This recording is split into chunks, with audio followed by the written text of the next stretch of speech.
Welcome to Season 3, Episode 2 of the South Nurse Podcast, Teacher Talks, where you get to know more about your teachers.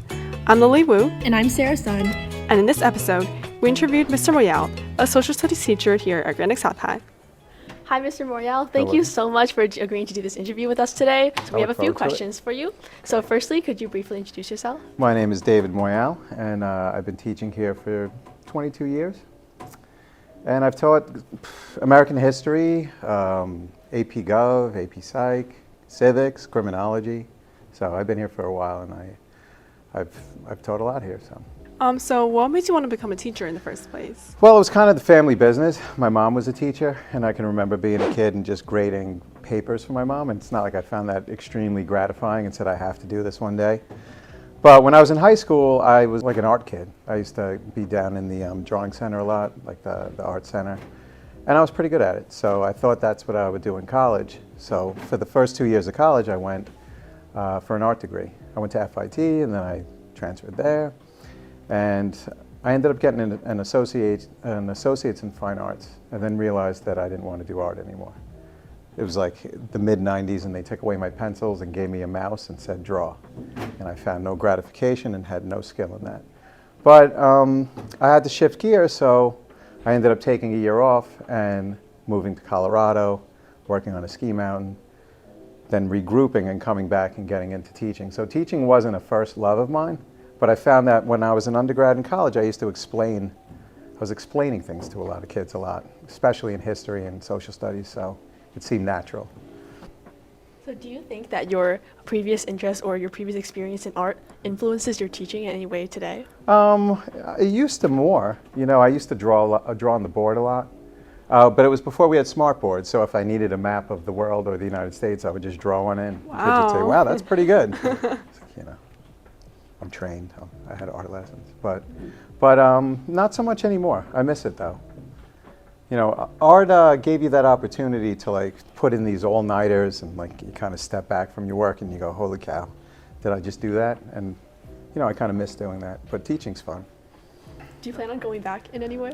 Going back to what? To art. Yeah, maybe when I am elderly and retired, you know, I'll set up a nice studio in my house. But I think photography has kind of scratched that itch. I think for a lot of kids too that are into art, you know, that you can pick up an iPhone nowadays and just create with it. So my Instagram's pretty cool, to tell you the truth. Oh, so do you still do art in your free time? Or? Not so much, you know. I would like to, but I kind of shifted away from that. So what are some of your hobbies and your pastimes? Well, anyone that knows me in the school knows that I love riding my bike. So, but when I tell people I mountain bike, they envision like this kind of weird spandex world of like this kind of cycling subculture, and that's really not what it is at all. I go downhill mountain biking, so that's on the ski mountains. So up at Killington, or I go out west. We've gone to Whistler, which is in British Columbia. So it's kind of a fun thing. You can travel, but also bring your bike and go to these like suicidal mountains to go ride down. But it's a lot of fun. I think there's a girl in the school on the soccer team that does it, the downhill mountain biking, Mr. Neville was saying. But it's a lot of fun. It keeps you traveling. But I don't know how much longer I can keep this up. I'm starting to like get it. Everyone that knows me knows that every year I come in and I have like a cast or a boot this year, you know. It's like, when are you gonna grow up, man? Like, stop going down mountains on bikes. So. Can you like describe the experience and like the thrill of it? Well, I explain it to my students that like, everything sharpens, your vision sharpens. All of a sudden you get this like HD vision, and then you go, oh, wait a minute, I teach psychology. I'm getting this because I'm about to die, right? Like this is like being chased by a bear where you need to focus. But it's almost like a drug, you know? It's like you're going down and you just, everything's happening very quickly, and there's a gratification of making it to the bottom and still being alive, so it becomes addictive. It's a fun thing. So why did you decide to switch to teaching social studies? So growing up where I grew up, at a time when I grew up, no one was really watching, right? So basically, there wasn't so much accountability with teachers. Like teachers now, you see them getting observed a lot, and there's mentoring programs, and there's standards in a way that there's accountability. But when I was growing up, the teachers pretty much did whatever they wanted. So social studies for me was a guy in the front of the room. Everybody took their textbooks out from under the desk. We opened up to the chapter. We went around the room and everyone read 2 paragraphs. And then at the end, we got into little groups and did the chapter questions at the end of the textbook. And you go, wow, that sounds horrible, right? And it was horrible.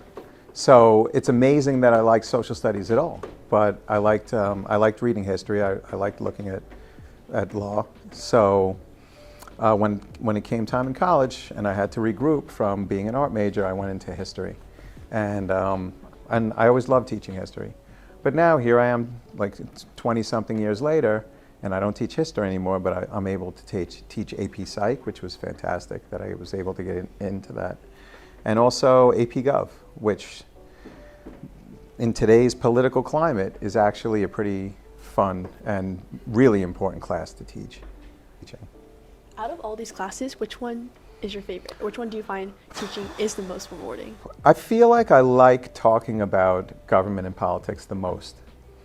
But I feel psych, because of just the nature of psychology, it speaks to a lot of students, right? So while a lot of kids, rightfully so, will be turned off by political conversations now and might find it uncomfortable in a high school classroom to talk about guns or to talk about reproductive rights or to talk about elections. With psych, people are pretty free to talk about it. So no matter where the conversation goes, everyone can kind of internalize the concepts that we're talking about and go, wow, this really makes sense. Because I always say as a teacher, like if at the end of the class the kids have to ask, why do we need to know this? Then you failed them, right? Or the lesson failed. A kid should walk away from a lesson saying, oh, that's why I need to know this. And that's where psychology, I think, speaks to a lot of kids, because they'll take those general principles and just apply them to their own lives, and it works really easily. But with social studies, how are you going to convince kids that the Louisiana Purchase was a pivotal moment in the reason that they're here today, right, or something like that? It's just difficult to do.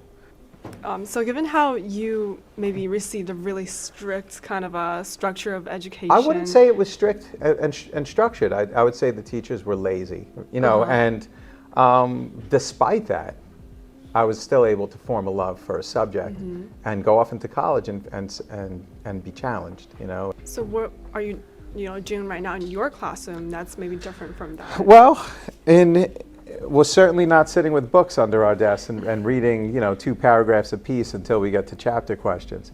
But anyone who's taken my class knows that it's mostly a discussion class. You throw a question out there and encourage kids to challenge each other in answering that. Also, in psych, it's all about demonstrations. So we'll do an activity, and then we'll pick it apart and discuss what happened during that activity. And I've had a few big influences on how I teach a class. I remember when I got here, Mr. Madden was already here, and he was pretty much a model of a lot of the things that I thought. It was just that he kind of taught me that I was doing things backwards, right? Like sometimes if you start with the application and then you can get into the other things that kids might not attach to, but if they look at the application first and see why they're learning this, then they might be interested to find out, what either led to this or were the ingredients that were part of it. It's a little messy explanation, but he was a big influence, right? He's a great teacher. So we have one final question. What is the best part of working as a teacher? Because when you're in a field, there's many different ways you can go about working in it and applying your knowledge. There's so many good things that go into it.